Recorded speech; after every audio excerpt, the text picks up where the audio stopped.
If your cat headbutts you, they're trying to tell you this. Asterisk, when your cat headbutts you, do you actually know what they're trying to say? Yes, it's adorable. But behind that little bump, there's something deeper that most people miss. It's one of the most emotionally loaded things your cat can do. And if you respond the wrong way, or miss the message entirely, which most owners do, you could be overlooking one of the most profound things your cat will ever try to tell you. Asterisk. Let's start with what that headbutt really means. 1. It was never just a hello. When your cat bumps their head against you, most people think it's a simple greeting, a cute little hello. But here's what most owners don't realize. Your cat has scent glands embedded in their forehead, their temples, and along their cheeks. When they press their head against you, they're not just making contact. They're leaving an invisible mark. That mark is a pheromone signal, a chemical fingerprint that says this belongs to me. Cats don't do this casually. They don't headbutt furniture. They don't do it to strangers. They do it to the things they value most. In the wild, cats within a bonded group rub their heads together to create a shared colony scent. It's how they signal we belong to each other in a way words never could. When your cat presses their forehead into you, they're performing that same ancient ritual. They're weaving you into their world.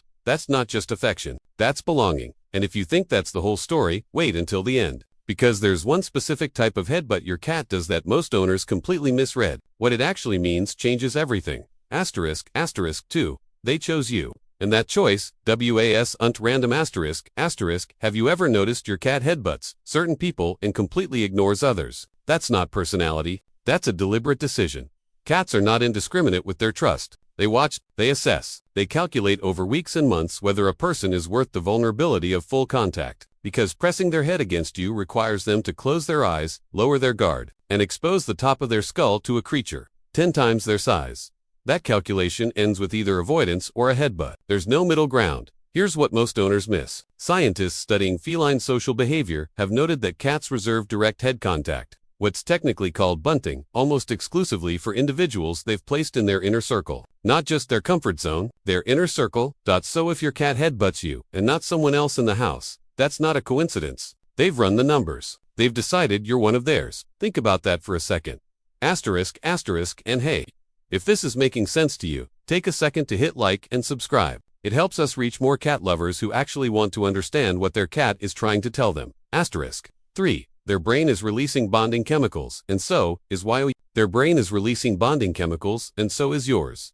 Here's where it gets scientific. When cats within a bonded pair engage in mutual head rubbing, something researchers call marking, both animals experience a release of oxytocin, the same hormone that bonds mothers to children, the same chemical behind human feelings of love, safety, and deep connection.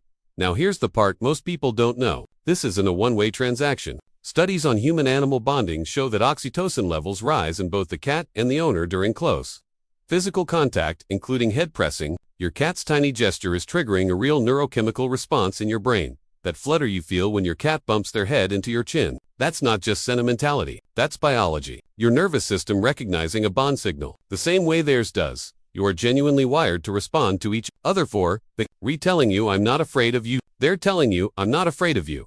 Think about what a cat's head means to them. It carries their most vital senses, their eyes, ears, nose. Instinctively, it's the last thing they should willingly press toward a threat. In the wild, a cat that exposes its head to another animal is a cat that has made a definitive judgment. This one won't hurt me. Your cat can't use words. They can't say I feel safe with you or I'm not scared anymore. So they say it with their forehead. Every single time your cat headbutts you, they are making a declarative statement. You are not a danger to me. You are not something I need to survive. You are someone I move toward by choice. That's not instinct. That's trust built, brick by brick, day after day, interaction after interaction. And they're expressing it in the only language they have. Not because they have to, because they mean it. 5. When your cat does it at a strange moment. Pay attention. Most people notice headbutts at feeding time, when they get home, or during a long cuddle session. Those make sense. But what about the ones that come out of nowhere? You're sitting quietly, not paying attention to your cat at all, and suddenly bump, a forehead pressed gently against your hand, or your knee, or your face. That kind of headbutt is different. It's not a greeting. It's not a habit. It's a check-in. Cats are extraordinarily sensitive to their owner's emotional state. Researchers have documented that cats respond to subtle shifts in body language, breathing patterns, and even cortisol levels, the hormone released when you're stressed or anxious. When something changes in you, they notice before you do. That unprompted headbutt in the middle of a quiet evening. Your cat detected something. A tension in your posture, a change in your breath, something too small for you to consciously register, but loud and clear to them, and they responded. Not with words, Not with noise, just a quiet press of their forehead against you. That means, I'm here. I noticed, you're not alone. Asterisk 6. If they stop, don't ignore it. Asterisk if your cat used to headbutt you and suddenly doesn't. Don't assume they've gotten bored or independent. That's not how cats work. Cats are creatures of deep habit. They don't abandon rituals they value without a reason. A sudden withdrawal from head contact almost always means something has changed, and it's worth taking seriously. Sometimes the cause is physical. Pain, illness, or discomfort can make cats avoid touch they previously welcomed. If your cat winces or pulls back when you try to pet their head, a vet visit is worth considering. Other times, it's environmental. A new animal in the home, a change in your schedule, a shift in the household energy. Cats are sensitive to disruption in ways we underestimate. What feels like a small change to you can feel like a seismic shift to them.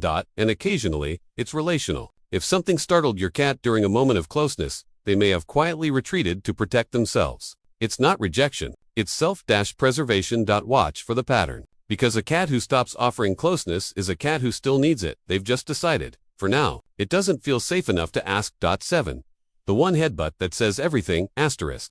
Remember at the beginning when I said there's one specific type of headbutt that most owners completely misread? This is it. You've probably experienced it. Your cat approaches you slowly, makes eye contact, and then, instead of a quick bump, they press their forehead against yours and stay there, still, quiet, sometimes for a second, sometimes longer. In feline body language, this is called a head press. And between bonded cats, it's one of the rarest and most intimate gestures they have. It isn't a greeting. It isn't it's an act of complete, unguarded presence.